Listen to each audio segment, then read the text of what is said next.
let's get it started. Indeed. Hey, everybody. Hi. Welcome to episode Eggy Wags of OK Podcast with Bad People. I'm CJ, here with the real star of the show, Robert. Hi. Robert? Nope, where's my hands? My hands are...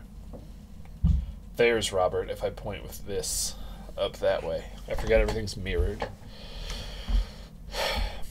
So yeah, we'll be talking about Stanley Kubrick's A Clockwork Orange.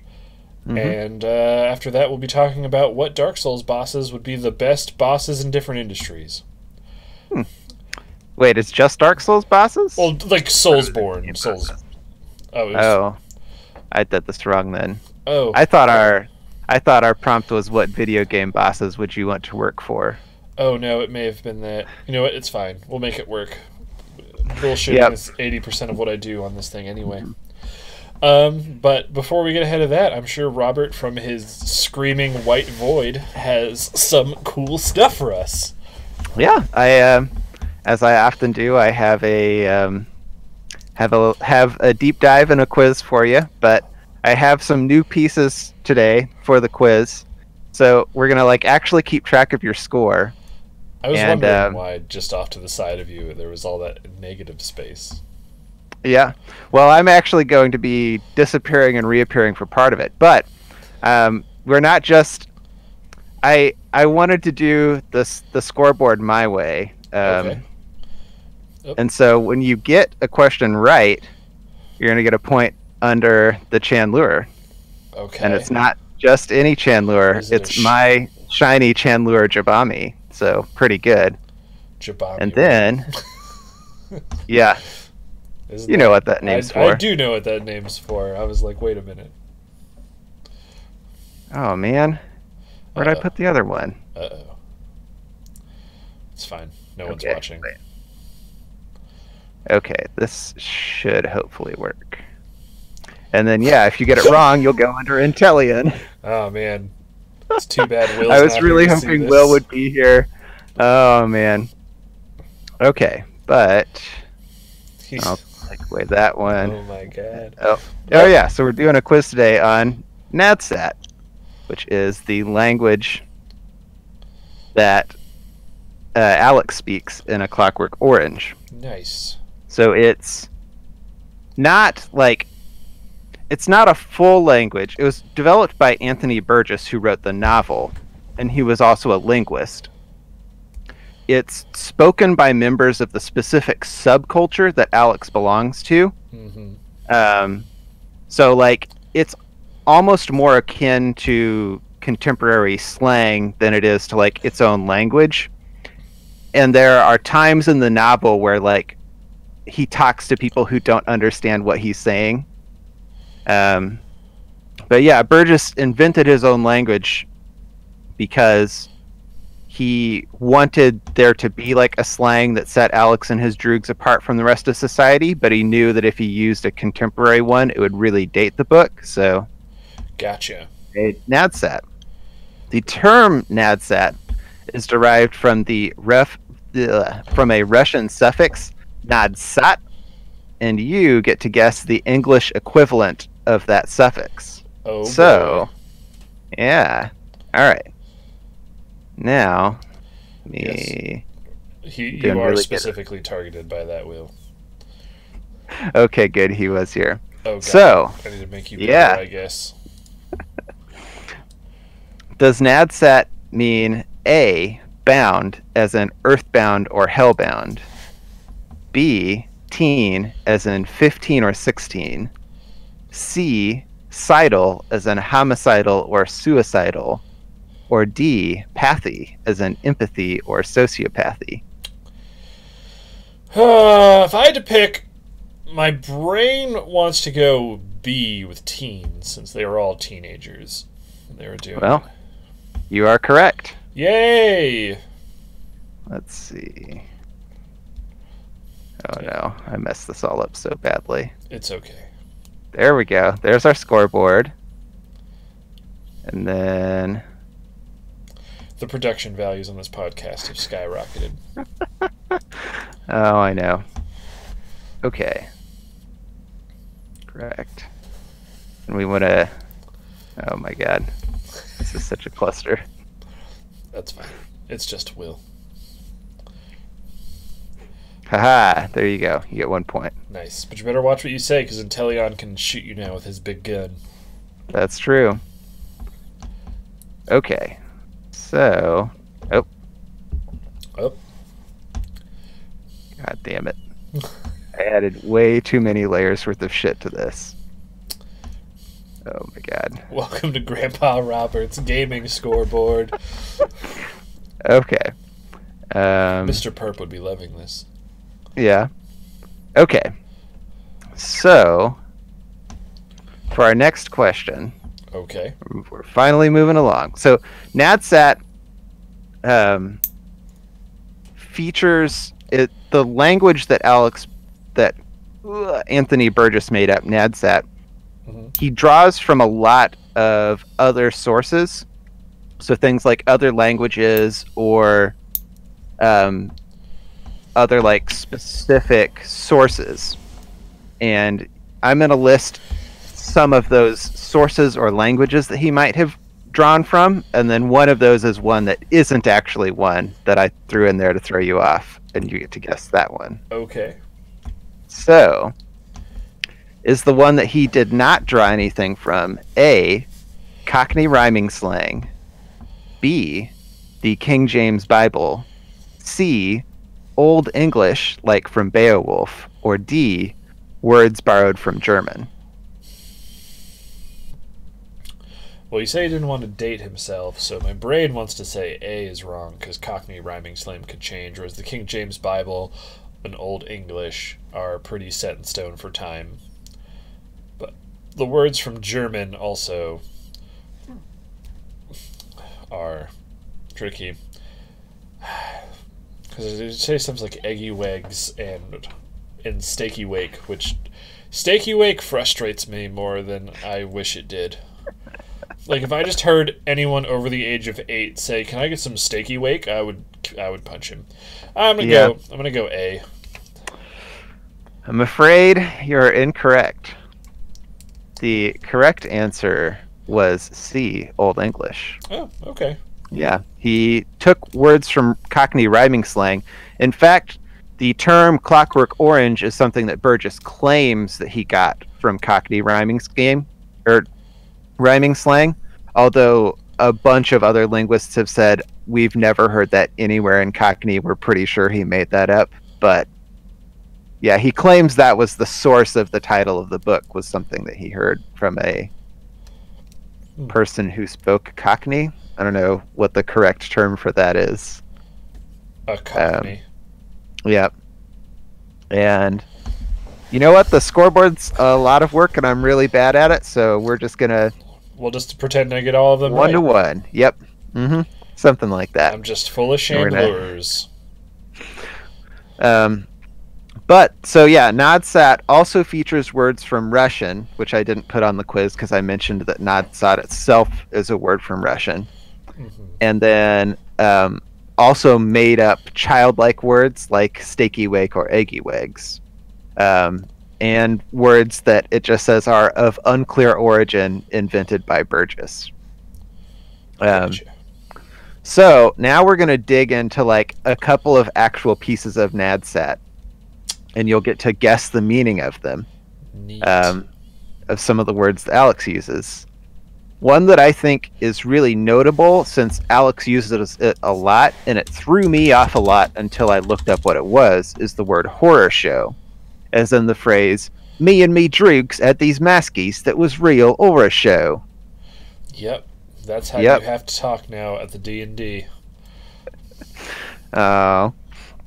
So, does horror show mean A, realistic, B, scary, C, funny, or D, good? A, realistic? Nope, it means D, good. Oh. And that's good as in, like, not the moral evaluation, but like, that was a good lomtic of toast. Gotcha. Or, yeah.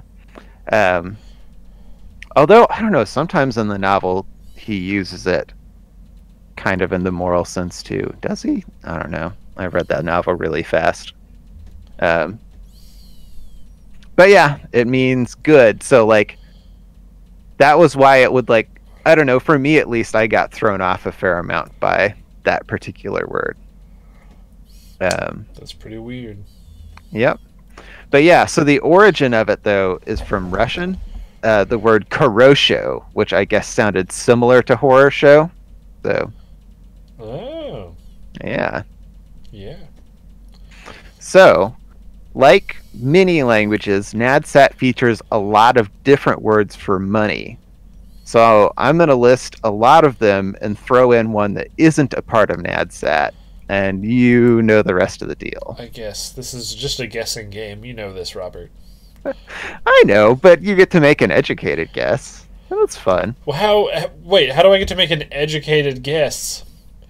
I mean, you This- do pretty good a lot of the time. Those are just guesses. Like there's not really information. Like, well, dosh I know means money. That's a term that's used now. Yeah. So is it supposed to be something that's from NADS whatever NADSAT? Yeah, so it's like a term from NADSAT. Oh, then the one that's not, I will say a dosh. Well, you got it. Okay. You figured me out. I thought I might be able to throw you off with one that is just like a British term for money. But it didn't work out for me. That's okay, though. I've played enough Killing Floor. You can't trick me. Yeah. All right. So we move on to the final round, where for this last round, I picked just some of the sillier sounding words or like words that just struck my fancy. And then, as I do, threw in one that I made up.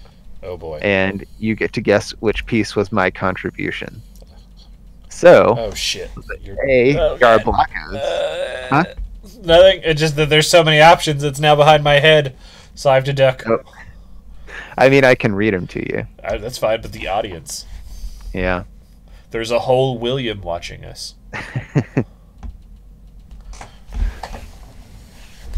Let's do this. Oh, man. I just looked back at chat. Has Will been calling me out for my beautiful Intellion? Oh, fuck. That scared me a little bit. I tried so hard, Will, to make Intellion look like better than it normally does because it's such a hideous design already. So like I really tried to make it beautiful, but there's only so much you can do.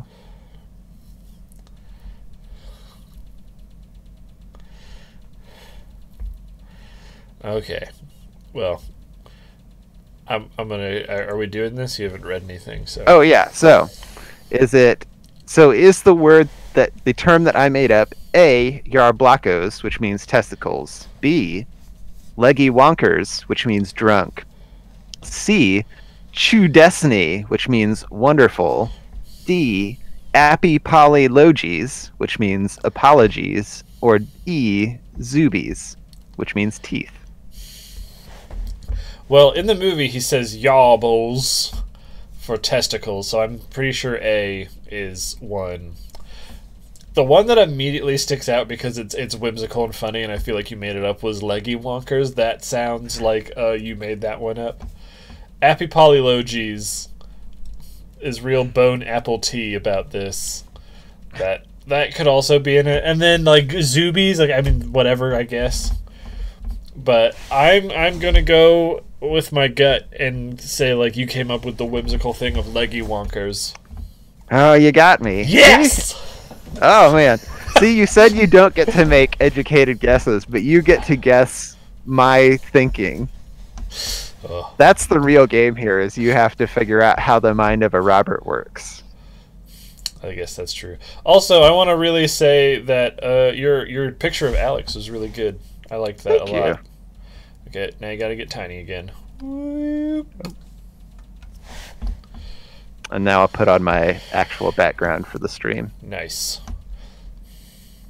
Your words hollow and crumble like dust before limitlessness of patience for your antics.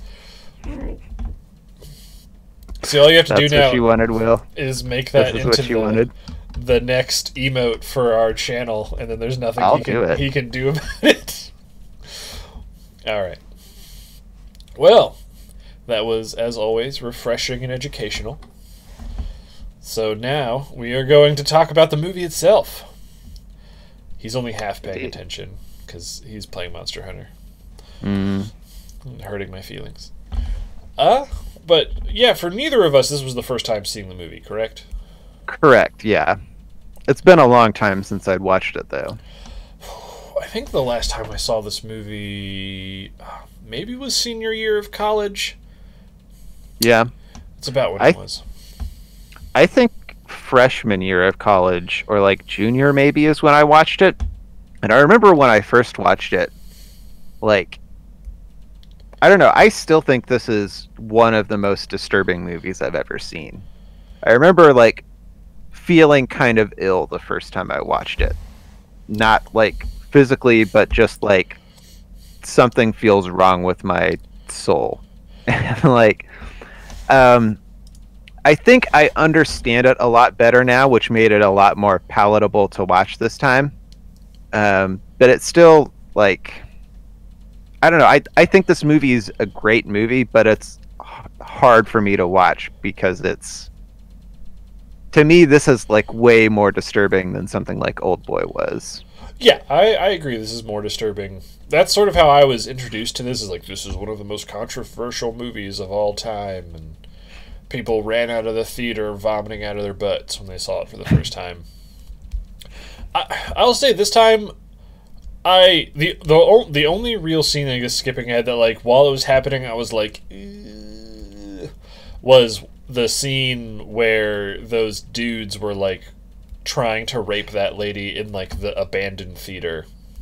Yeah. Like, the length of that scene was like, I was like, okay, we get it, they're trying to do a thing, move on, and then it just kept lingering on it.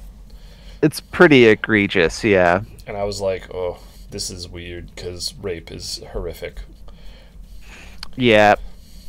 But I mean, I don't know, like, it's, I think, even worse in the book, so. Oh, I'm sure. Whatever you want to count that for. Like, the ages of a lot of the parties involved, including Alex, they're all younger in the book, but, like, a lot of the girls in the book are, like, shockingly young. Oh, gross. Yeah. It's... It was I think this is one of, like, because I read it for the podcast, and I think this is one of only 2 books where, like, I've had to stop while reading it and just be like, I just need a break for a little bit just to kind of absorb and let myself recover. What was the other book? The other book was Mr. Mercedes by Stephen King, which is an excellent book. I love that book, but there's one scene in it that was, like, so horrifying to me that I just had to be like, okay, I'm taking a break for a little bit here. I've actually never heard of that book. But... It's one of his newer books. Oh. So it was actually the start of a trilogy, which is a really great trilogy that I liked a lot. It's his take on the hard-boiled detective novel. Oh. Well, getting back to Kubrick, I will say, like, I think it is a good movie. Honestly, watching it this time, it wasn't, like, super enjoyable. Like, there really wasn't anything in this movie, especially after watching 2001 and then watching The Shining, which had very interesting, like, visuals, like the insides of the hotel and then fucking space. That with this one, really, there were a couple interesting scenes, but they didn't really blow me away. Like the scene where he has that threesome and it's all sped up to was that? Oh my goodness, what was that song? Some piece of classical music. Oh, but I know it. William Tell Overture. Yeah, and I was like, that's interesting and kind of weird. Yeah, but that shot was all one 28-minute long take. Oh, I believe it. And apparently Malcolm McDowell, like, was really enjoying the fact that Kubrick couldn't, like, interfere with it. So, like, you know, the way that, like, the girls will get up from the bed and then he'll take them back to the bed was something that he was, like, improvising on the spot. partially just to fuck with Kubrick, who was like getting increasingly furious about the fact that he kept like going back in and making it longer. That's pretty funny.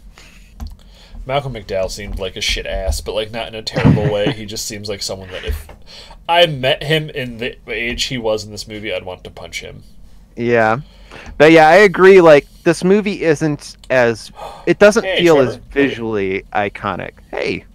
As, like, the other two movies of Kubrick's that we watched. This one, like, doesn't have shots that stick with me in the same way. There's, like, a lot of weirdly visually interesting stuff, but it just doesn't feel as enticingly beautiful, you know? I think honestly the best shot in the whole movie is like the opening shot. Yeah, it it's a good starts one. on Alex and then zooms out. I was Yeah. like, this is weird. But then after that, I was just like, ah.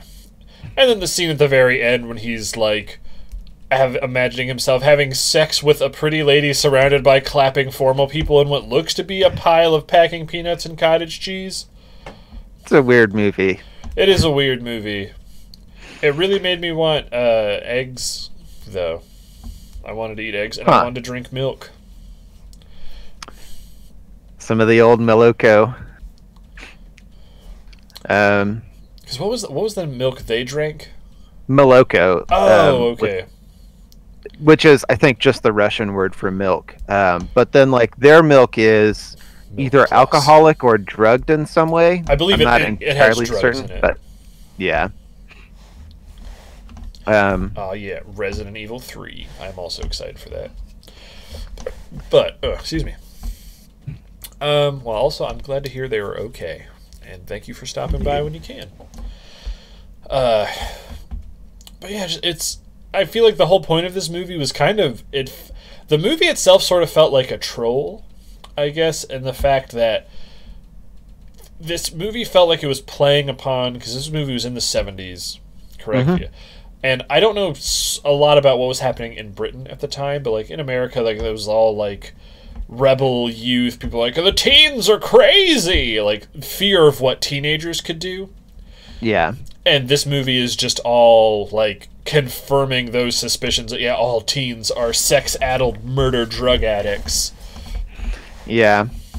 Well, and I think, like, so one of the things that I would say as, like, kind of a compliment to Kubrick is I think that this movie is better than the novel, and the novel really feels that way to me, in a way that, like, I definitely get that as part of the movie, but I think that both of them have some really interesting moral questions to dig into, but I think the movie does a better job of, like, focusing on those as opposed to, like, just being scary moralizing about what the teens are up to. Those rascally teens. Yeah. But, I think with part of the origin of the novel is that, in a lot of ways, Anthony Burgess is the author character. His wife went through what the author's wife goes through in this movie. That sucks. So, like, yeah. So, like, that was a very real thing to him. And I think a lot of the novel was trying to deal with, like, you know, what do you do with these gangs of kids running around? Apparently, you make them police officers. That's what you do. Yeah. Well, the novel has a lot more focus also on the idea that there's kind of a burgeoning fascist state that's come into power. And so, like... Oh, okay. Yeah, so the addition of Alex's Droog and former enemy to the police force is kind of because that fascist state is just, like, picking up all of these hooligans and turning them into a pretty brutal policing force. That makes sense and is terrifying. Yeah. Hey, Turvik. But it's a movie that I find hard to talk about because it didn't... I'm really interested to hear what you think are the interesting moral choices. The only one I can think of is like, is it all right to basically torture people into being better? I don't know. For as much as like, actually, before we get further, you told me in a sort of like a spoiler, not spoiler, but like a foreshadowing thing. What does a Clockwork Orange mean? So the idea of a Clockwork Orange is like an orange is a natural thing, and you would never see one that's made out of clockwork. A Clockwork Orange would be kind of an unholy man-made abomination that wouldn't be natural. And so gotcha. What that makes Burgess wanted to write about is the idea that, and I think to me this is the interesting question of the novel and the movie, is if you take the freedom to make an evil choice away from someone, does that actually make them good or evil, or does it just turn them into a Clockwork Orange, which is an unholy abomination sort of thing, you know? Like, all right, that makes so much sense. I thought a Clockwork Orange was supposed to be the name of the process, or like the drug they were putting into his eyes or something. Mm-mm. It is the name of the book that the author is writing within the book. But yeah. Weird. Yeah. Well, do you want to try answering that question? Do you think that makes them a good or not good person? I mean, to me, that's what makes it an interesting question, is that I don't think I can give a good answer to it. Like, partially it's just that, I don't know, I hate to think of myself as a nihilist, but I don't know if I can be, like, I don't know if I believe in, like, objective good and evil, you know? Mm-hmm. But from a, like, subjective point of view, I do feel like if you had someone like Alex after he's been conditioned, who did not have the ability to act in an evil way, I don't think I would look at that person's lack of evil actions and think of them as good. I would just say, like, that's a zombie thing. But at the same time, like, it's hard to... Like, Alex is such an irredeemable character. Like, the things that he does are horrific. The thoughts that he has are horrific. And, like, I don't think from a societal perspective that it's okay to just let him out on the streets as he is. And I don't think that just leaving him to linger in prison forever is a great answer. I don't like the idea that we just kill people because they're a problem. But I also don't think that what is essentially like a Pavlovian programming exercise is the answer either. Which I think is what this movie is about, is like showing you, what if we took this irredeemable person, put them through this Pavlovian exercise to take away their free will to make bad choices? What do you have left after that? And is that maybe worth it? But I think the conclusion of the movie and the novel definitely is no. But I don't know. What do you think about? I agree. I don't think you can be good unless you have the ability to choose evil. Yeah. Because that makes you good. But I also see I can't say I know for sure, because people are complicated creatures that can do anything. But for someone like Alex, where it's by his behavior, it seems very obvious that he will always choose that evil option. Yeah. That this is the lesser of multiple evils, is taking that away from him, where he can still function in society, but he does become, I guess, less human in some sense. Yeah. What I would really want to see is like a sequel to this thing, but I know it can't happen because of how this story goes, is where Clockwork, or where the weird process, because what was the process called that he goes through? Oh, the something technique, the Ludovico technique. Yes. But I would, like, where the Ludovico technique is considered a success, and you see a society where there's just all of these people who have undergone it, and just seeing what life is like then. Yeah. Well, and like, that's something that I think I would level as a criticism, both of the novel and the movie, is that they never even give the Ludovico technique a chance to like pay off, because Alex sort of suffers a like hilariously cosmic series of misfortunes. You know, it's like Yeah. it's like he goes home only to find out that he can't go home. And then he runs into the guy who, by random chance, happens to be the homeless man who he once beat up with his droogs. And then he gets rescued by the police officers, who turn out to be his former droogs who were mad at him. So they take him out to the country and beat the shit out of him. And he stumbles to a house, which happens to be the house of the author who he beat the shit out of and raped his wife, which led to her death. And then, like, the author figures it out and decides to use him as a tool in order to try and make a statement against the fascist state that he's fighting against. And so it's like the movie and the novel never get the chance to actually deal with the question of what would it look like if you had someone who'd been through the Ludovico technique wandering around. We'll just have to make that movie. Yeah.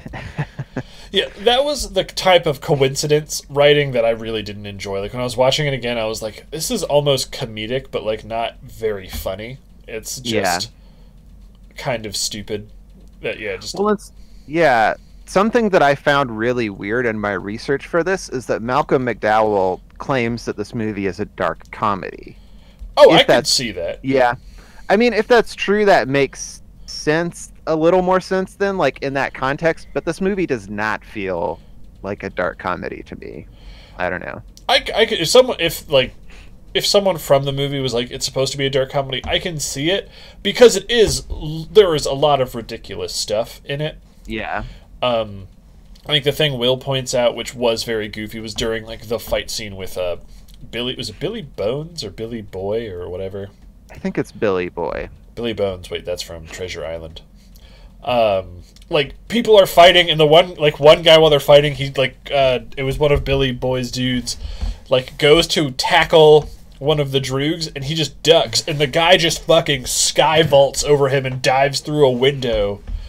Yeah. It was all very silly. And then the scene, like, the sped up orgy is also funny. Yeah. In a way. I could see it being classified as a dark comedy, because, like, at the end he gets away with all of it. Yeah, he gets away with all of it. So he has, like, it has, like, a good ending for the protagonist, which is usually, like, the sign of a comedy. It's either it's comedies end in weddings and dramas end in funerals. Yeah. So yeah, I mean, like, there's definitely some stuff that the one that, like, makes me laugh is at the end where the Minister of the Interior is talking to him. And he's feeding him. And Malcolm McDowell just keeps going to get him to feed him food. But that was pretty funny. And then, like, when he's waking up at the hospital, he wakes up and his nurse and doctor are having sex in the bed across from him. Yeah. And they're like, oh God, he's waking up! Like, there are definitely elements of comedy, but to me they feel almost wasted because of how much you're supposed to hate Alex. Yeah. Because I going into this movie the first time, I'm pretty sure was just waiting for him to die the whole time. Like, okay, when's he gonna get killed? And then when he, like, got away with it at the end, I was just like, so wait, is he fixed? But now that I've seen it later, I'm like, no, it's supposed to be like a haha, it's all for nothing nihilism thing. Because the ending to the book is much different. So there's actually two different endings to the book, because there's two different versions of the book. The American and the... Yeah, the American and the initial worldwide release. So there were... The last chapter of the real version of the book is omitted, and in that last chapter, everything that has happened in the movie has happened in the book. I mean, there's some minor differences, but Alex is no longer conditioned by the Ludovico process, and he goes back to his, droogish ways, only now he's getting paid a really handsome salary by the state. But then like one night he's in a bar and it's just like, this isn't for me anymore. And he just like decides to grow up and become a normal good person. Which like, oh, sorry. You could go ahead and ask the question. Because I thought the thing is he runs into Pete, the other Droog guy he was with, who kind of disappears in the movie, and then he's like, I've gotten married and I've changed, and then which when I was reading about it, I'm like, oh, that sounds like a good ending, kind of to make him think about it, but well, so Alex decides to become good himself, though, in that ending also. And I guess to me, the problem is that that ending just feels really naive. And maybe that's just because, like, so I know that part of Burgess's perspective in writing the novel is that he was a very, very Christian person. Oh. And so, like, yeah, the Reverend character from the prison, if you remember, Alex has a conversation about him where the Reverend basically tells him, like, what the thematic core of the movie is, which is you can't be a good person if they take away your ability to choose to be a good person. Which is really what Burgess believed.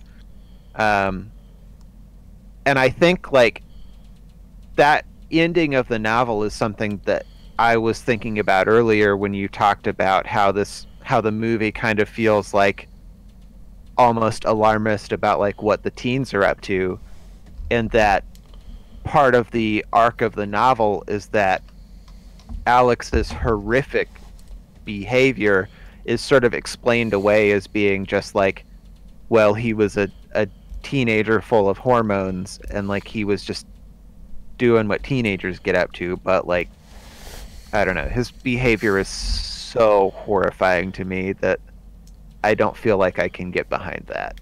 Yeah, I agree. I do think it's interesting you brought up the priest characters that I like forgot about him until watching the movie, and I was waiting for the like moment of where it shows like how corrupt the priest is, but it never does. Like he is nice to Alex, and then when he sees what Alex has become like from the Ludovico test, and he's outraged and like this isn't right. Yeah. And then, like, that's the last you see of him, so it's like he was a good priest person. Yeah. Other than, I guess, in the book, he even goes a step further, because you run into him one more time later when he's quit working in the prison system to go and protest the Ludovico technique. But like, usually, like, the priest characters and stuff like that are eventually exposed to be, like, either creepy perverts or hypocrites or something. But it makes sense in this one that he wouldn't, since the writer was He's Christian. kind of like the one character in the movie who isn't like an asshole or just like just there as a tool to be victimized for the plot. Yeah, that's how I feel too. Like, because even like the social worker that works with Alex, like, I can't tell if the social worker is supposed to like be sexually into Alex.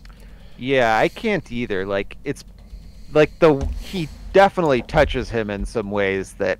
I mean, he just straight up grabs his dick.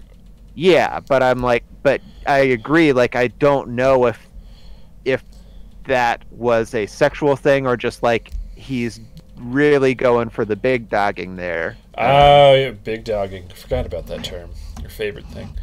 Yeah, and then like the weird chief of the jail is just kind of like a weird. He feels like he felt out of place in that movie.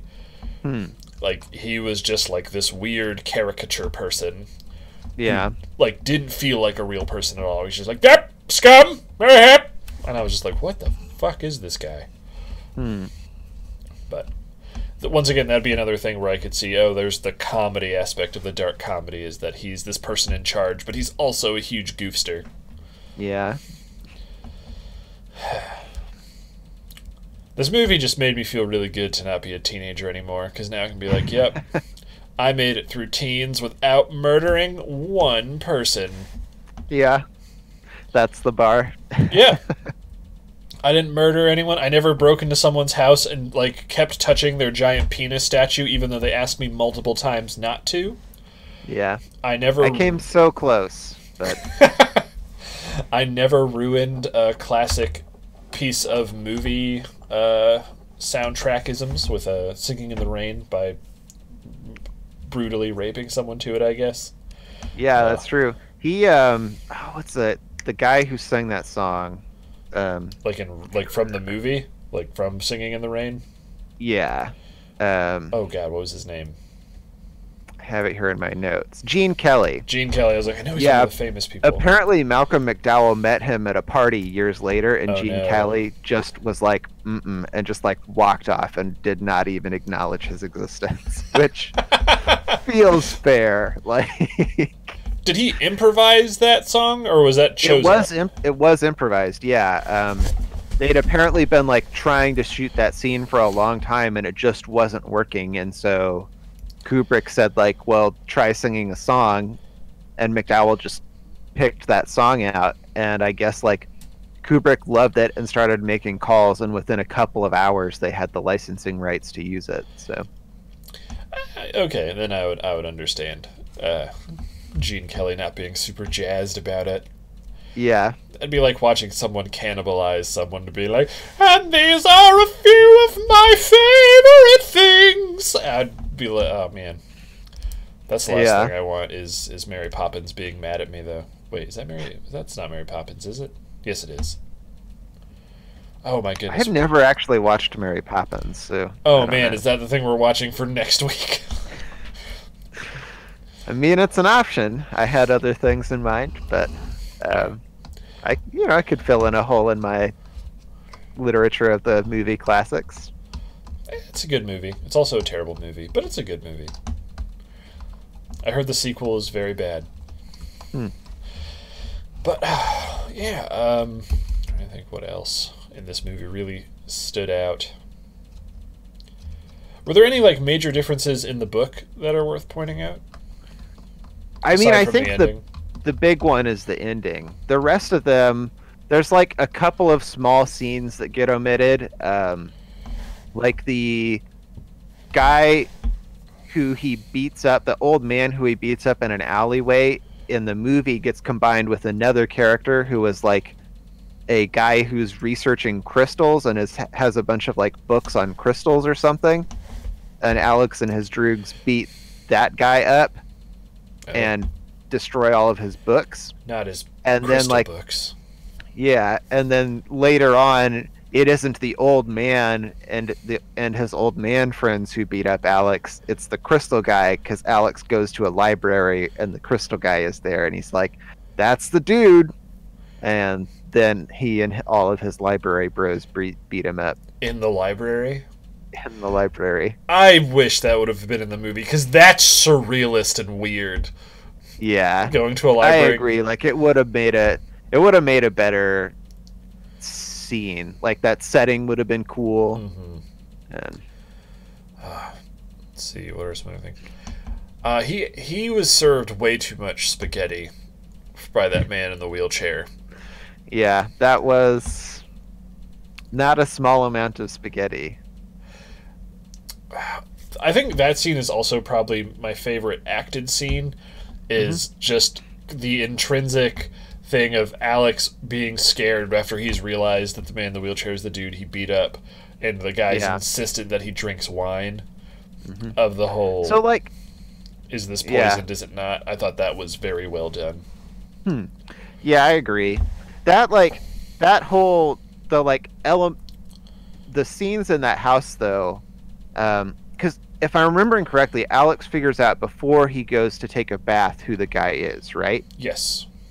But then he's like, well, so a couple of things. First off, that scene I felt did a really good job of like making you understand how deeply evil Alex still is, because like he's showed up at this guy's house, and this guy who he's done horrible wrong to like doesn't realize who he is and takes him in. And then Alex, like after that initial scene where he meets the guy and he's like, go take a bath, they cut to the bath and Alex is just like chilling out in the bath, and you're like, come on, dude. Like the facade that he has of himself when he first meets that guy is like, I'm this frail helpless guy who's just been beaten up. feels like it's lost so fast in that cut. And like maybe it's not meant to be read in that way, but it just felt to me like what you were seeing is the difference between Alex playing up himself as the victim and like who Alex actually is. But then also the fact that he starts singing in the Rain while he's in the bathtub seems so dumb to me. Like, what a fucking stupid decision. That was very dumb. But yeah, I actually didn't see the bath scene as him, like, the true mask of evil. To me, it came off as Alex relaxing after he was just faced with this potentially very scary situation that he's in, where he's like, fuck, this is the guy I've wronged. I'm already beat up, and this large man is holding me. And he's like, I'm getting out of this. He's not going to kill me. I can just unwind in a bath, which he took after being beat up 2 times and then drowned, so... Yeah. But he's still a dick. I don't know. He just seemed like he had a really smug look on his face in the bathtub. Oh, well, it's because he wore that stupid smug the whole movie, though. That's true. I was just like, oh, I hate you so much, Alex. He could have looked a little bit more pathetic. That's all I'm asking for. Well, when we meet Malcolm McDowell at TwitchCon next year, I'll just be like, hey, can you look pathetic for a little bit? Yeah. And he'll be like, no, and then push me off the stage. Which, I think probably the dumbest thing I thought about in that movie, which I guess they didn't do a super great job in really showing what it was like to be affected by, like, the conditioning to me. Like, when the music's playing, he can't think of anything else. He just is dying. I was paying attention because I knew it was happening and he was going to jump out that window. As I was looking at it, and it was a house that was very easily scalable. That he could have, like, since he could climb out the window, because I misremembered it. I thought he actively, like, runs forward and, like, smashes through the window and dies. Yeah. But he took the time to unlatch the window, climb out onto the windowsill, and then fucking senton bomb out the window. As I'm like, he could have just scooted across, and then he would have just been able to climb down and leave and would have been fine. Yeah. Well, so I think it's partially a case of something that the movie doesn't do a good job of spelling out, but in the novel is very explicit about this, which is that Alex has made the decision to commit suicide. He's not just panic jumping out that window. He wants to die. Well, because he says, the thing is, like, I've decided to snuff myself out. Yeah. To me, he was snuffing himself out because his only options were staying in the room and being tortured by the music or killing himself to get away from it. But he had, to me, a third option to just get away from it by going outside the house and then running away. I guess that's what I'm saying is, like, before he even runs into the author in the novel. Like, the whole reason that he goes to the library in the novel is to figure out a painless way to kill himself. Yes, the movie did not do a good job at that. I didn't have that back knowledge at all. I thouut he just was like, oh, this hurts my brain a lot. I guess I have to kill myself. And I was just like, dude, just walk along the windowsill. You're going to vomit, maybe poop your pants a little bit, but you're not going to die. Yeah. But okay, if he was already at murder me point, and then that was just another tick, and I can't say from, well, I can say from full experience, I can understand that when you're like, I want to die, and then a terrible thing starts happening to you, and you're just like, whatever, this is God telling me it's time to die, and then going for it. But okay, yeah. This movie did feel like there was a lot of stuff that wasn't being well explained. It was really just, I don't want to say coasting, because making movies can be really hard, and Kubrick clearly knows what he's doing. But it almost felt like the movie was sort of just coasting on, like, shock value for a lot of it. Like, that was the point of the movie, is to be like, whoa, and then have that one question of, are you good if you cannot do evil? Yeah. Which could be enough to support a whole movie, but to me, I had too many questions when it was all done. Yeah, I mean, like, I think it's a tricky issue, you know, like, there's a certain extent to which, in order to make this movie work, or at least, like, to make its moral question really work, I feel like you do have to really feel how terrible Alex is, you know? Yeah. Like, if you're not there with him really experiencing the crimes that he commits and the way, the like joy with which he commits them, then like, of course, when you see the Ludovico technique, you're going to be like, this is unfair and unjust. So like, his crimes, I think, have to be super heinous in order for it to feel justified that he's subjected to the technique, or at least like arguably justified. I agree. Yeah, but at the same time, like, I definitely get what you're saying about like, it's hard not to feel like you're on the most horrific roller coaster you've ever been on. Because, like, to me, it didn't really feel like there was really ever any character development for anyone. It was just this story that just sort of plays out. Like, no one grows, no one changes. It was just, here's this horrific roller coaster, and then at the end, it turns out, I had, like, a joke I thought I was going to make, but then I just flubbed it, so I'm just going to keep talking about nothing. The whole ride was for nothing. They didn't even get your picture at the end. It was just... That was stupid. Anyway, I had a question I wanted to ask about this. Why do you think, like, unless it says it in the book, which would be nice to learn, is it because of the attempted suicide he is able to decondition from the Ludovico technique? Or is it because in the movie he says he has a dream that a bunch of doctors come in and fiddle with his head? Does that actually happen? The state cures him. Okay. Because it's become, like, basically, so the whole reason that, well, part of the reason that the author wants him to jump out the window, and the whole reason that the author's friends want him to jump out the window, is that he will make kind of a really great poster boy for their anti-this government movement. And like, they actually want him to be completely dead because that would be best for them in order to use him as a political tool. And after his suicide attempt, the author and his friends really make it like a big deal, and the government is panicking. And part of their attempt to calm the populace down is to say, like, here, we've gone back and we've righted this wrong. Oh, that's we lame. Put this guy in such a horrible position that he tried to kill himself, so we have cured him. That's why the Minister of the Interior is there, like, shaking his hands and making deals with him. And that's why he gets a job from him, is that the minister needs Alex to vouch for his administration so that he can keep his job and keep power. That's lame. The first time I had seen the movie, I had a radically different interpretation of the ending that I think I like more.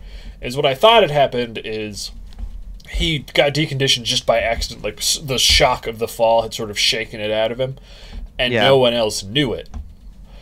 And then at the end of the movie, when they like came and were playing the music, because they're playing a different part of the song than they did when they show him earlier, because like the Ninth Symphony is really long.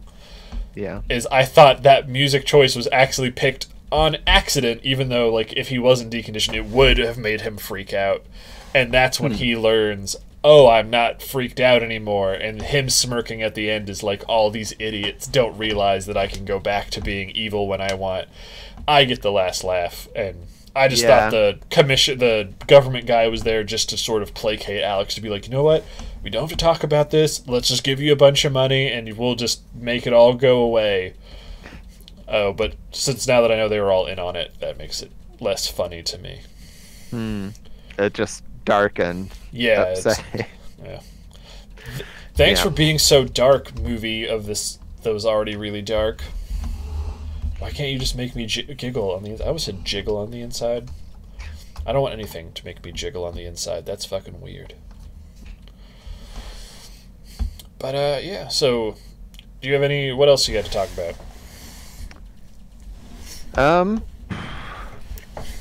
Is there dank trivia for this movie? Oh, there's always great trivia with a Kubrick movie. Who did Kubrick make cry this time? Well, plenty of people, actually. So, yes. This movie actually ended up being effectively banned in the UK. I don't know if you know much about that. Yes, I had heard that. That was Okay. like one of the, like that's how I was introduced to the movie by my teacher. It was like this was a whatever, you couldn't even watch it. Hmm. And So then do you know why it was banned? I know I was told a reason, but I cannot remember off the top of my head. So there were two to three crimes. One of them is like a little bit more vague, but two of them were very explicitly related to A Clockwork Orange, where it was like criminals copying pieces of A Clockwork Orange as like bits of theatricality, and these were crimes of the same types of like violence and sadism as you see in the movie. Oh. And it set off these just like enormous riots. Well, maybe enormous is an overstatement, but there were like people protesting outside of Kubrick's house, to the point where the police told him he should probably leave the country because of like all the death threats he was getting and stuff. Wait, is He Kubrick and British? his family. Yeah, well, I don't know if he's British, but he at least lived in Britain at the time. Oh, okay. I thought he was Yeah. American. Let's look that up. And so, like, the movie wasn't actually banned by the UK government, but Kubrick, like, in sort of the height of people are threatening to murder my wife and children, he called the UK distributor and told them just pull the movie from the UK. And even like all the way up until his death, he made sure that anyone who tried to show the movie in the UK, they like sued the shit out of them. So like there was even one, yeah, there was a Kubrick fan club that got sued into oblivion by Kubrick because they tried to show A Clockwork Orange. That's probably the most tragic thing of this whole movie. Yeah. It's like, we love your stuff, and then him just like tomahawk dunking all of their dreams into the toilet. Yeah. Oh man. But there are definitely some other people who Kubrick made cry in this process, or at least did upsetting things to. One of them, not surprisingly, is Malcolm McDowell.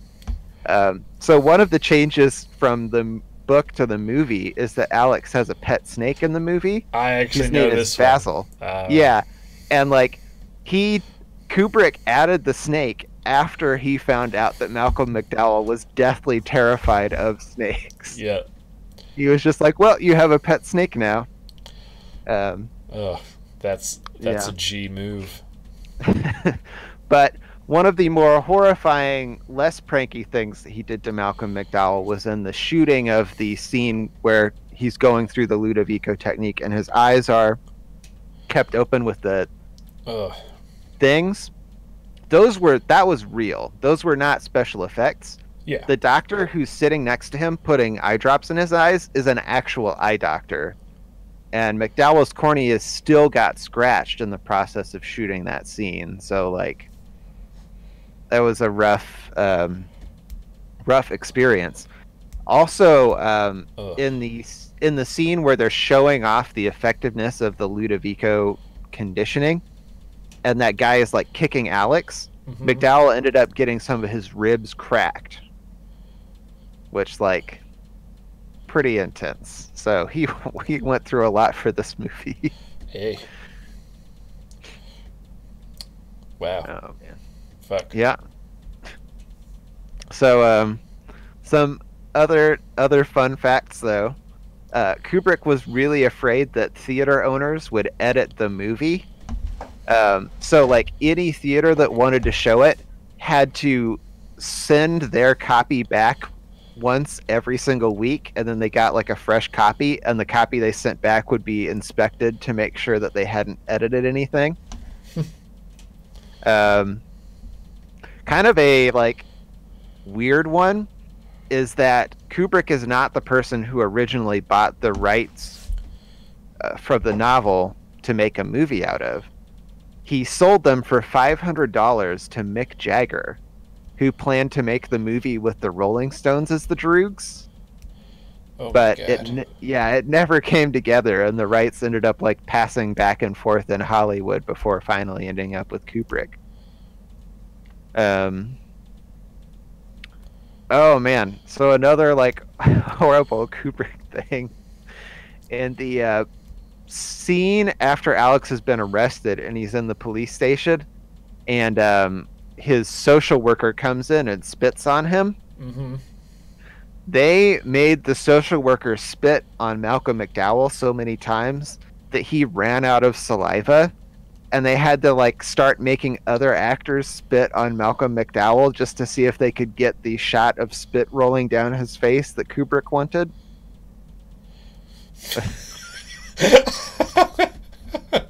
Like I want to imagine a world of peak professionalism when like Mr.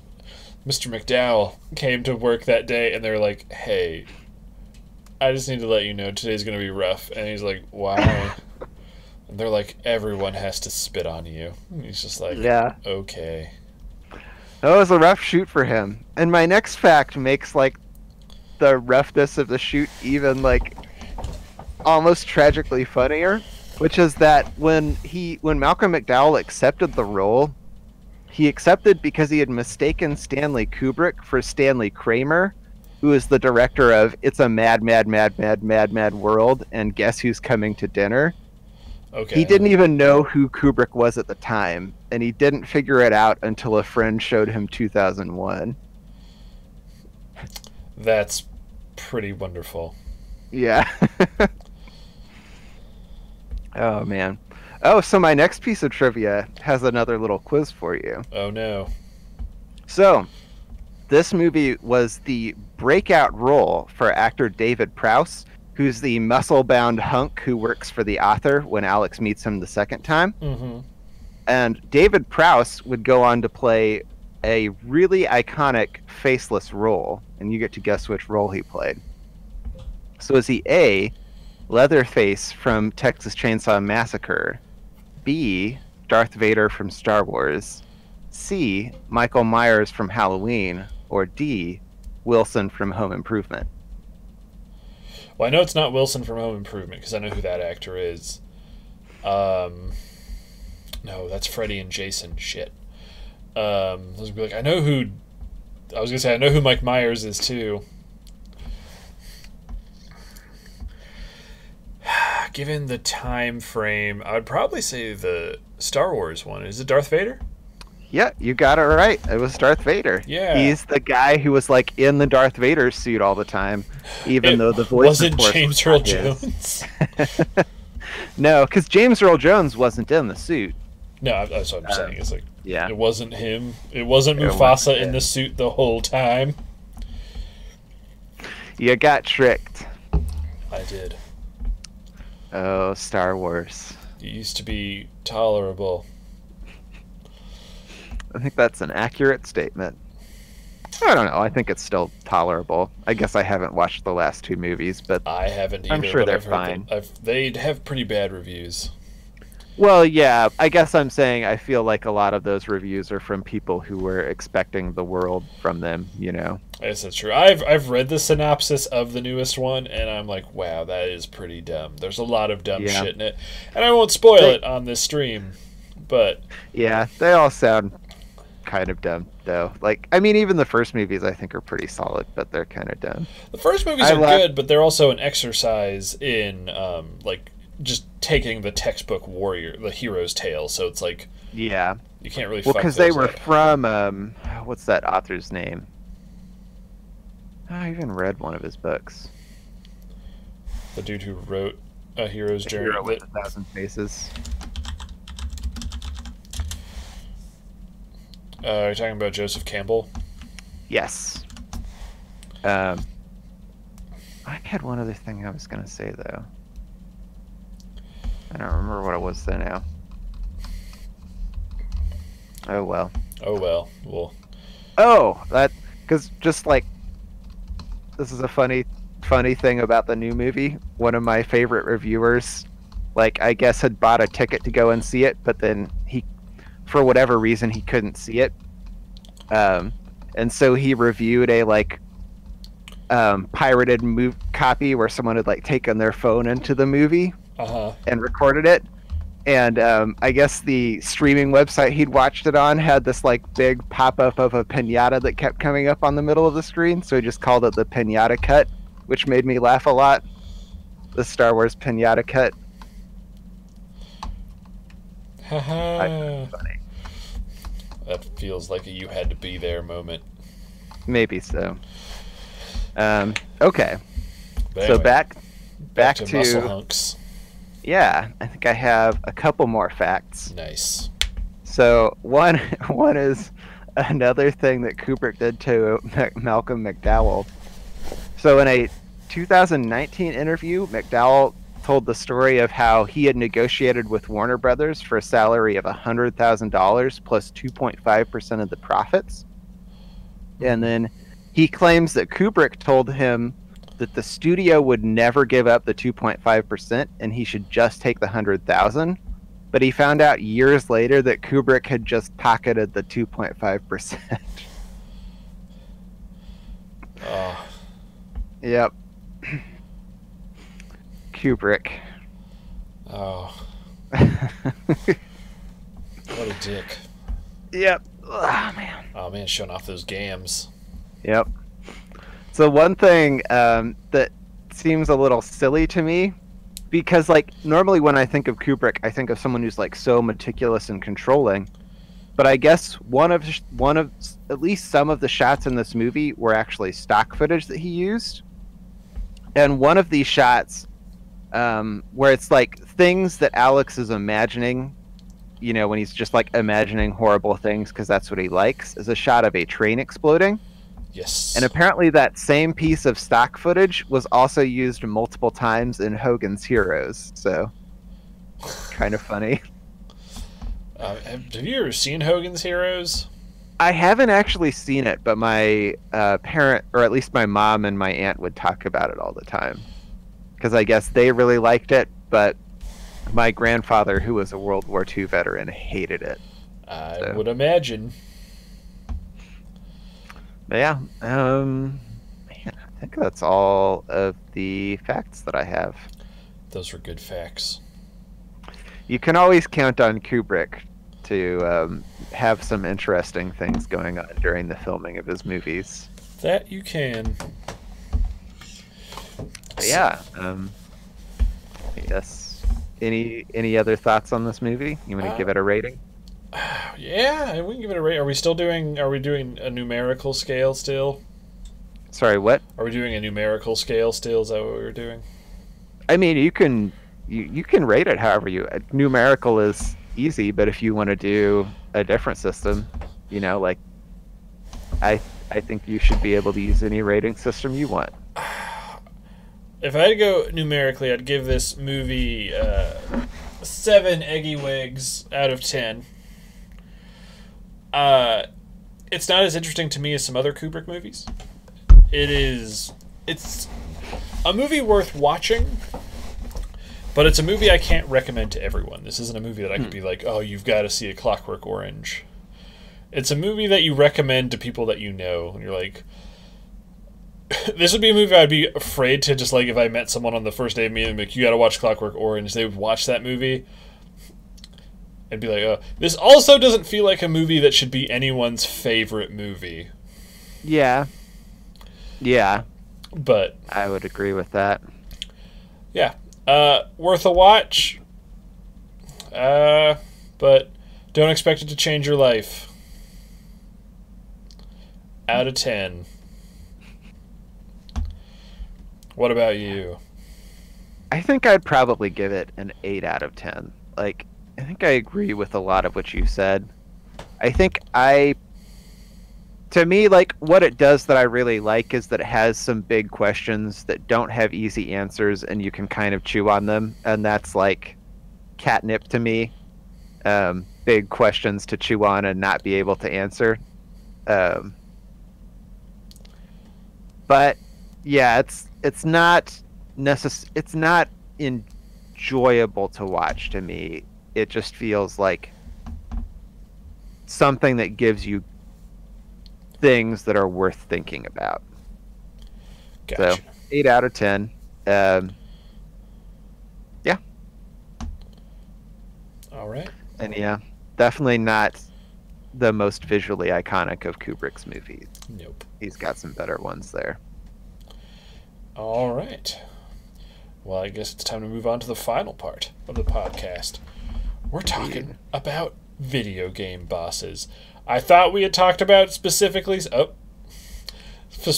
focusing on oh my god, is that Smog? Yeah. Let's see if I can move myself to the side here. Oh, He's that a makes business. me He's a uncomfortable. business Smog. I thought we were just doing Dark Souls bosses, but if you thought it was all bosses, then all bosses all the time. Yeah, I don't think I picked any Dark Souls bosses to work for actually. Oh no, I did pick one. Well, okay then. So, I guess how I thought we'd do this is we'd sort of just like ask each other like what industries would like. Is it like what? we'd ask each other like, who would be the best boss of a fast food restaurant, like, or the best management? But I'd love to just hear your list, I guess, because I'm just curious what it is. Yeah, I mean, I just tried to make a list of like various video game bosses that I felt like that'd be an okay boss to work for. All right. And anyone in the chat, feel free to chime in with what video game bosses you want to work for, good or bad. Yeah. But like, so I gave away last stream what I thought was one of the, like, what I realized in retrospect is I think one of the best answers to this question, at least if it's the question I thought it was, which was last stream when we were talking about this, I'd mentioned like, could you do a boss like Toriel who's actually a good guy? And like, I think if you're going to work for a boss from a video game, Toriel's a pretty great pick because you just get to eat pie and listen to stories about snails all day. I don't think she'd be good at running a business. Yeah, but the question isn't is she good at running a business, it's would you want to work for her? But, well, I guess that gets into it because eventually you won't be able to work with her when the business collapses. yeah. So, I don't know, she could run Goat Mom Pie Stand. she couldn't even stop a child from going through a door. Well, yeah, but if she had some pies, she could sell a pie. Are all of your bosses going to be related on how much pie they give you? Like, that's the... No, this is the only pie boss. I was just like, oh man. All right. Well, we can move on to the next one, though. Okay. So, the next boss who I picked is Rodin from Bayonetta. Oh, you sounded like maybe you were going to say something. No, I'm just going, all right, Bayonetta, I know who Rodin is. You do know who it is? He's the black guy, right? Yeah, so he is the proprietor of the Gates of Hell, which is the bar where Bayonetta buys all of her items and upgrades. But he's also an unlockable boss fight in Bayonetta 2, so he technically counts. Oh my god. But yeah, he seems like a chill, cool dude. I really like the atmosphere of his bar, and I want to just like clean up spills around his bar, and then occasionally he'll pop out to go murder a demon and turn it into a weapon for Bayonetta.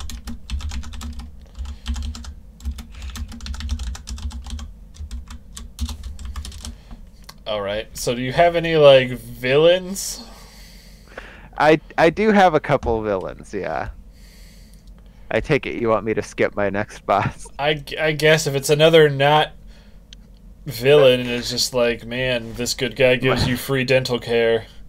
Oh. My next one was Tom Nook, but we can skip that. No, that one's worth talking about. He's definitely a villain. Okay. So that's the thing is, like, I know people, like, that's the internet meme, is that he's a villain, but I don't know if he's actually that much of a villain. So, like, yeah, you show up and he gives you a house, and then after that tells you, oh no, you have to pay me for it, you work for me now. Which is kind of villainous, but, like, all things considered, it takes you, what, like a month to pay off that house, and all you have to do to pay it off is, like, do some errands for your friendly neighbors who are kind of quirky and fun to interact with anyways. So, like, is he actually that much of a villain? Like, he's just shitty at being a villain. Yeah. All I'm saying is, like, if someone said to me, hey, Robert, I'm going to give you a house and enough money to live on, and all you have to do is, like, run around and do errands for some charming animals or goofy animals or just like a bunch of different cute little animal people, I'd take that job in a second. Okay, then we're also going to say you don't have internet, you don't have phone, you have to be outside in front of groups all the time. I don't think you would take that job in a heartbeat if you got stranded in Animal Crossing. I know you, Robert. I don't know. I feel like Animal Crossing World is so idyllic and beautiful and peaceful.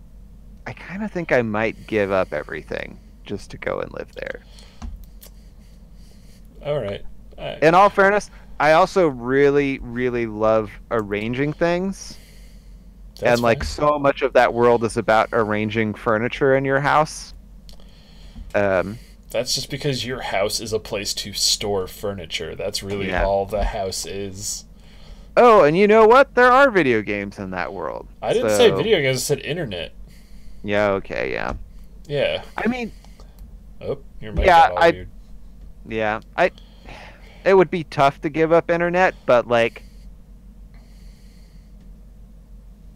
If you could just feel like content and happy on the inside and all it cost you was internet, I think that's a trade that's worth taking. That's the thing. I don't think anyone's content or happy because they're constantly like, you know what?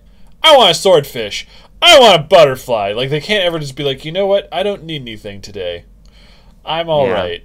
Like, they always just need weird, stupid, asinine things, and you are in the... This is all we're talking about now is Animal Crossing. In the world of Animal Crossing, you are clearly, like, the smartest and most capable person in that village.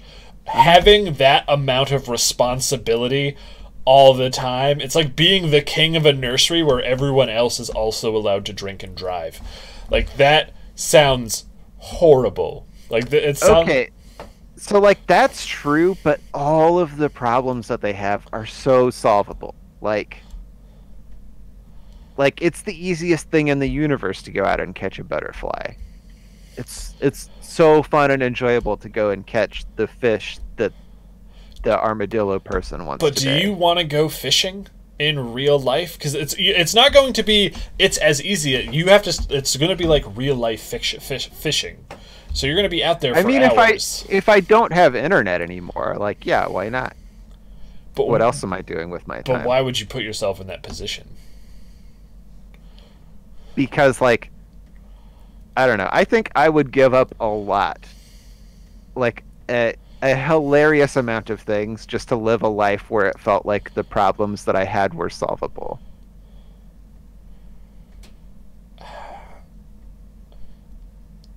I think you'd get pissed at all these lazy animals who just bitch they can't catch a butterfly. Yeah, I hate the world of Animal Crossing. Not the game, like the games are fine at what they're doing, but the idea of living there seems horrific.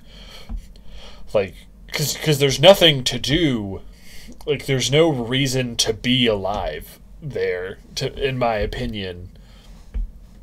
And also, everyone talks in that weird gibberish, and that would drive me insane. Because even though you know what they're saying, the fact you have to hear... I'd be like, and then fucking KK Slider is doing outdoor concerts every weekend, like within earshot of your house. Fuck that guy. No, you go to the concert. Get a free KK Slider CD. You don't want to go to a concert, Robert. Not in real life, because there's a bunch of people there. But in Animal Crossing world, like...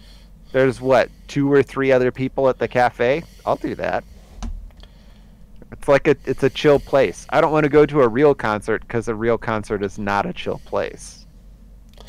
I want so badly to have the money to build this experiment and then put you in it. And then just, like, watch you for a month, and then, like, by the end of the month, you're just, like, you've eaten the tips off of all of your fingers. Yeah. I don't want that to happen because you need your fingers to draw more weird Intellion pictures, but... I'm not going to claim it's impossible that I would react poorly to that environment, but I don't know. I want it. I want the dream of living a life that's just relaxing and happy. Do you also want to be the only human? That's fine, yeah. Are you going to fuck one of those animal people, I guess? Like, what's going on? I don't know. I mean, maybe you get close to someone, but I don't know. I'm not I'm not fucking anyone as a human either, so like. Oh. I wasn't trying to bring that out or anything. I don't know. I think I would feel very out of place and weird. There's a really good Hot Diggity Demon like web cartoon about it, where what would be like being the mayor of that town. Yeah. And I'm just like, oh god. But anyway, so Tom Nook, that was a good answer. That was a good one. You did good picking that one. Going all the way back. All right. So, my next pick is Guzma, who is the leader of Team Skull from Pokemon Sun and Moon. Yep. Okay. So, that's not surprising to you that I also want to go and live in Pokemon universe, which was my main reason for picking this. But I did think a lot about the various evil teams from the various Pokemons to pick the one I wanted to join. And I put a lot of thought into why I want to join Team Skull. Okay. So, first off, Team Skull is not, like, all of the other teams are trying to end the world or steal everyone else's Pokemon or alter the fabric of reality. But Team Skull's only goal is to make enough money so that they can chill out in the abandoned town that they use as their base to just, like, live in and get by. Another thing about Team Skull is that their signature style is that they all act like they're hard gangsters and do like dance moves and stuff, but the game frames it like they're really lame and like a joke. And I think that's the kind of thing that I would be really good at, is thinking that I was cool but actually being a joke. So I'm definitely qualified. And then, like, all of the villain teams in Pokemon have a limited number of Pokemon that are, like, acceptable within that team. But they have some cool Pokemon that I like that are acceptable in the Team Skull lineup. So that's why I picked to work for Guzma. Okay. You did it. You sound sad. I am, but that's aside the point. Yeah? Yeah. So what's the Souls boss you would work for? Alright, so the Souls boss who I was going to work for is Half-Breed Priscilla. She seems nice, and I feel really bad about killing her, so I kind of want to go and do some chores to make it up to her. Alright, well, that was good gaming with bad people! What are we watching next time? Are you giving up on me, CJ? I mean, that verb is already in the past tense, but... You've given up on me. I have given up on you. Just because I want to make up my horrible sin? I mean, I think that actually is a sin in the game. Is to kill Priscilla? Yeah. Priscilla is also the only option. It is also the only option from the Souls games. Yeah. I mean, you could work for the other Souls bosses, just not as the main character of the Souls games. Like, yeah. They wouldn't be hostile to everyone. Nope. I mean, there's other... I'm trying to think. I'm sure there's some other... Like, the Curse Rotted Greatwood. People clearly work for that, and they're just trying to... It's unclear why the Curse Rotted Greatwood is trying to beat your ass. But it clearly has, like, a posse of dudes that it actually doesn't really care for, I guess, in hindsight, because it's totally willing to smash them to get to you. Yeah. It definitely butt pounds the shit out of them. It does. But, alright. Well, I guess if I was going to bring up some... Yeah, go for it. As far as just, like, a pure managerial point, and mine are mostly Souls, but I have one not Souls one, which is the overall best boss to work for. Like, in an office setting, I'd say probably the best one to work for would be the Four Kings. There's 4 of them. They can multitask. They can delegate. Yeah. They can hang out in the Abyss. That's true. Is the office that you're working in, is it a lifeless Abyss place? I mean, it's an office, so yes. And also, unless all 4 of them are killed within a time limit, they'll just keep infinitely spawning. So there's always going to be management to help you. If you're like, I don't understand, boom, 1-to-1 action with every employee. Looking at like a dog groomer, boom, Capra Demon. He's got 2 dogs. He's trained them well. He doesn't hit them. He's good. He's like Caesar Milan, but with 2 big ass hatchets. I don't want to work for Smog because he's a cannibal, and I feel like that wouldn't go well. Is he a cannibal? Yes, he ate people, and Weird. that is why he is all the way dead by Dark Souls 3, whereas Ornstein is not. Ornstein is still technically alive by the end of 3. You just don't know what he's doing, which is why I was so bummed he is not someone you can summon in for a fight. I wanted that so bad going into 3. What were the other ones? I have some from Demon Souls, but I didn't want to really spoil them too much in case the game comes out and you guys play them. So there's a couple from there I want to bring up, but I'll save those for later. I can't think of any bosses from Bloodborne that I'd want to work for, because they're all just gross. You don't want to work for those weird big alien head things? No, the ones that are their name is literally the Living Failures. I don't want to work for them. I guess like the closest one would be like Lady Maria of the Astral Clock Tower. But I don't know, she seems kind of like a bitch. Mikolash would just be super annoying. Yeah. Yeah, really Bloodborne doesn't have any bosses. I don't want to work for the Orphan of Kaz. He's a baby. He doesn't understand fiscal matters. Seath might be okay to work for as long as you were like a clerk, because he doesn't give a shit about what you're doing. Just as long as you're not fucking up and you're just keeping your head down, you can kind of just do whatever. You can just chill. Hang out in his big old library. Yeah. Yeah, it's not bad. And the library seems pretty dope. Gwyn seems like he's a pushover. Like, he's the final boss, and you can just beat the shit out of him. Yep. You can just sit there and trade blows with him, like I did. Trying to think of some more Souls bosses. Overall, I guess I can't think of any more Souls bosses. I think the best boss to work for would probably be Bowser.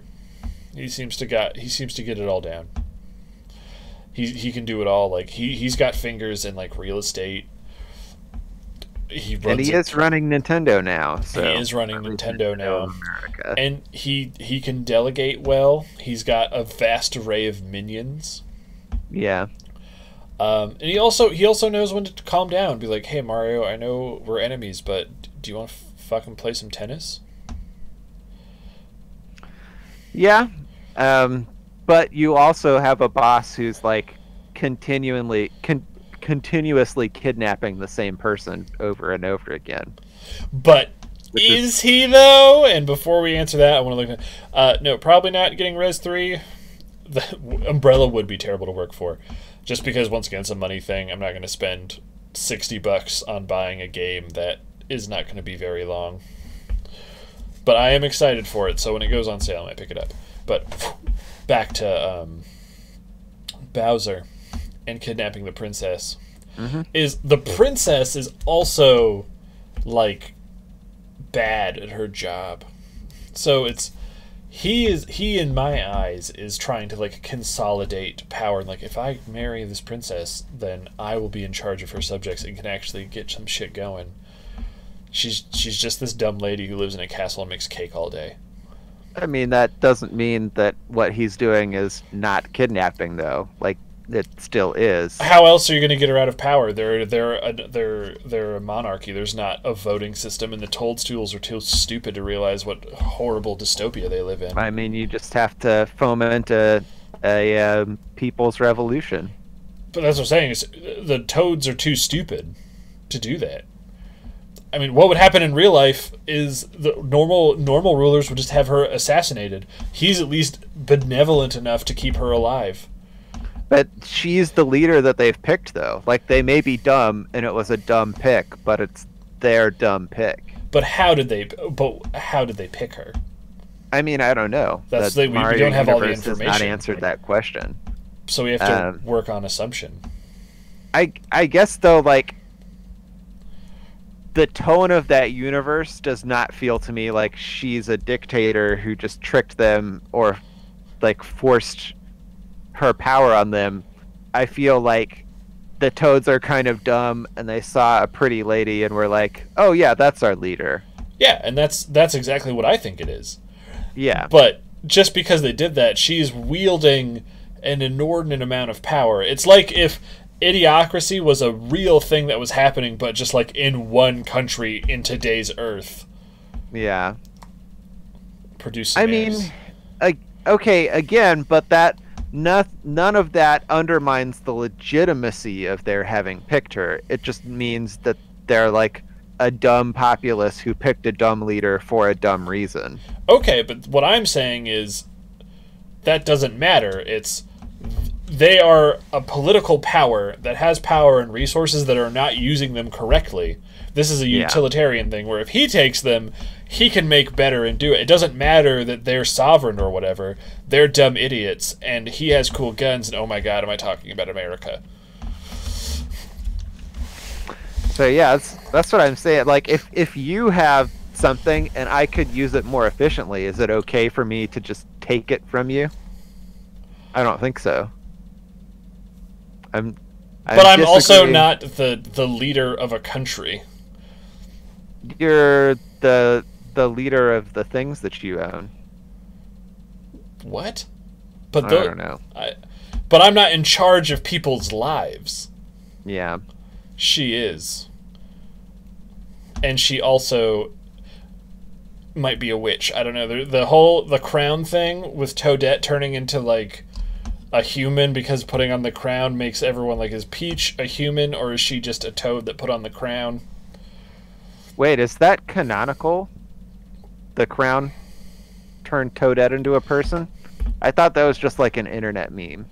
No, that's a whole mechanic in the game. For the newest game, is if Toadette touches the crown, she turns into like someone that looks like Peach. Huh. I mean, that could be the case then. Like, maybe Peach is...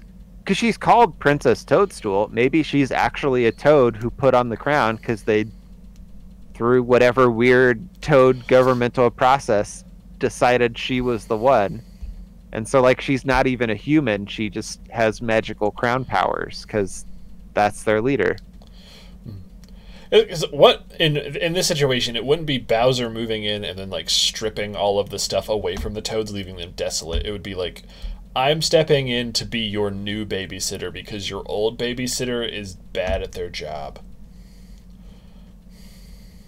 Yeah, I mean, like, I get what you're saying. I just feel like, for me, I don't think I can accept that as a position. Like, I just don't think it's okay to step in and tell the populace of an entire country that, like, you're just taking control of their country because the way they've been doing it is wrong. But you're okay with all of Mario's war crimes? I mean, I didn't say that either. No, but I'm saying it. I'm putting those words into your mouth. Well, that's not fair. Yeah, I just wanted to have like a Fox News banner just go across our thing for a second. You know what, though? I think that's... Oh, no. I don't know. I think that's like potentially one of the better arguments you could make for why Toadstool should be unseated from government, is because she has this guy, Mario, who keeps murdering just hordes and hordes of creatures. But he's always doing it as like a retaliative act to get her back.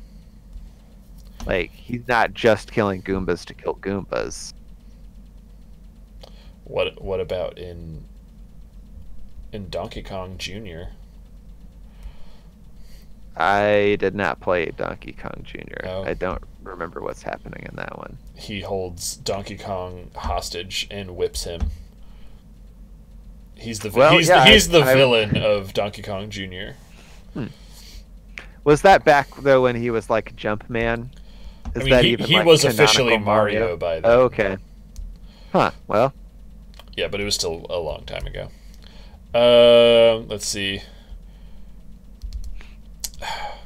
he beats the shit out of Yoshi and condemns him to death just to get flags, get those extra That's jumps. true. Yeah. Let's see. I mean, I'm not saying that Mario is a good man. I just don't know if, but if I can character assassinate him enough, the fact that she backs him on a political platform should be justification enough to have her removed from whatever the UN equivalent is of this universe. I mean, does she politically back him, or are they just like friends? If she goes, Mario, help! I mean, okay, yeah, you're right. You gotta save me. She always calls for him. Yeah, and she gives him cake. That's the ultimate sign of a political, not canoodling. Oh my God, what's the word? Not coercion. Damn it. What's that word? Collusion. Yeah, political collusion is you give someone a cake. Also, Luigi is a cartoon Che Guevara. Guevara. That's a hard word to say. I now want to see a T-shirt with that where it's Luigi's face looking serious, but like the weird black and red. Yeah. So instead of calling for Mario, she should be calling for a skilled diplomat of some sort. Yeah. Mm-hmm. But I honestly think it's a game they all like it. I think they're all friends, and it's just like a weird, sexy role-playing thing. Yeah, that's probably true. They're just all so bored. Because they go and hang out and play life-size board games on the weekend. And... Hell yeah. But that's why I'm saying I think Bowser has got it down pretty good. Yeah. He's got a lot of different jobs to offer. That's true. And in all of those jobs, you can get your head stomped on. That's true. But I guess if you're working for any video game boss, you're ultimately probably going to get murdered. Except Tom Nook. Not going to get murdered there. Tom Nook definitely kills people. He is a cold-blooded murderer. But anyway, this has been goofy. Do you have anyone else you wanted to bring up? Oh no, not really. I think we hit all my best stuff. All right. Well, what do we want to watch for next time? So I had a couple of movies that I was going to pitch, and then of course, if you have suggestions, we can take those into account as well. Extremely goofy movie. Oh God, are you really going to make me do that? I was going to say no, but the way you said it makes me want to say yes. I hate the goofy movies. I cannot. Wait, why? Okay, we need to talk about that. We'll talk about it after we pick the things. I want to know why you hate the goofy movies. Talk about it now. I just don't care for that. Like, there's no nostalgia in it for me, and like, it's aimed at a young enough audience that like, unless you have nostalgia for it, like, it's just not, there's nothing there for you. So hate is too strong of a word. Like, I don't have a burning hatred. I don't wish for them to not exist. I'm glad they're there for the people who like them, but there's nothing that I like about them. I think the Goofy movie, like the first one, still has stuff that's relevant. Like, I watched it not too long ago, and I thought it was still good. And not for nostalgia. Also did less than a year ago because my roommates wanted to watch it, and I kind of sat there on the couch while it happened to me. That's never a great way to describe watching a movie. Yep. The second one is very much like, look how cool skateboarding is, but also the goofy maybe people. It's the one where his son goes off to college. That's the sequel. That's the extremely goofy movie. That one, I can say, isn't like that was a direct VHS movie though. I think the first one still has a lot of good, especially it has a number of adult jokes in it, and it has like the good story of like relating to your son during a period of time like where they're trying to move away from. I think there's some good stuff in that one. I was just bringing up Extremely Goofy movie because it's like one of the only direct-to-video Disney movies that I actually liked when I was younger. But anyway, so what were the movies you were going? So one, and I think I'd mentioned this last week, is I want to see Drive. Oh yeah. The other is I kind of want to see Who Killed Roger Rabbit. I would be up for that one. Have you never seen it? I saw part of it like when I was very young and on TV. Like my dad is one of those people who will just like flip around through channels and then find like the last 15 minutes of a movie, and he will watch that. And so I think that's what I saw. So I have some like vague recollections of what the end looks like, but I haven't seen the whole thing. And I don't know. I've heard a lot of people talk about it, and it seems like an interesting movie. It is definitely very interesting. It is a fun fact, because I'm going to pre-trivia you on this one. Is the only time that Bugs Bunny and Mickey Mouse appear together on screen at any time. I think I had heard that before, but it's a good piece of trivia. It's a good movie. I'd be up for doing that one again. I don't really have any new ones. I haven't really like looked at anything. I'd be like, that, because you said you already saw Shazam. Yeah, it's pretty okay. That's what I assumed it was. I'm also just trying to think of movies that they've wanted to watch here that I'd be like, I can use this as an excuse to watch that movie. Because we watched John Wick 3 over New Year's. Oh, yeah? That was good. All the John Wicks are good. I still need to see the second one. Keanu, you did it again. But all right, yeah, Who Framed Roger Rabbit I think would be great. Awesome. Did you have any topics for the video game one? Oh, man, I thought I had one, but now I don't remember what it was. I might have written it down in my notes. Come on, notes. Because this podcast has given me an idea for one. If you okay, one. Yeah, throw it out there. I'm so excited. Is what if you could live in any video game world? What would it be, and why? And what I want it to be is I'm not going to think of any, because I'm just going to spend the entire time shitting on you on all of my for wanting to live in Pokemon, and that one's easy. I just have to read off like any Pokemon Pokedex entry, and then I'm like, there are balloons that steal your children, and then you I still want to live there. All right. So it can be the most hellish Australia of all time, but and I still want to go there. What I would want to do is we kind of do a point counterpoint thing. Is we each pick one or two, and we're like, this is why I want to live there, and then the other person goes, well, this is why it would be bad. We actually do a debate about it, and then we get really heated and we yell at each other a whole bunch. Okay, so in this premise, you have to take the other side from the other person. Yes, but then after you're done, you can be like, I also want to live there, but here's all the reasons why it would also still be terrible to live there. And I'd prefer if we could get as specific as possible. So not just like a game universe, like a specific game's like instead of being like, I want to live in the world of Mario, I'd be like, I want to live on Delfino Island in Mario. So you could be like, I want to live in Pallet Town, instead of just being like, and your answer could be, if I live in Pallet Town, I can be here, but then I also have the option of going to wherever the fuck the other cities are, Cinnabar Island or something, for vacation. But okay, I like that's a good rule to make it like that specific. But all right, cool. And we don't really have many people watching, so we're not going to raid anyone. So cool, we got Who Framed Roger Rabbit. Hopefully that's somewhere to watch for free. And why you should live somewhere, and then why you shouldn't. That was vague and stupid. Anyway, bye!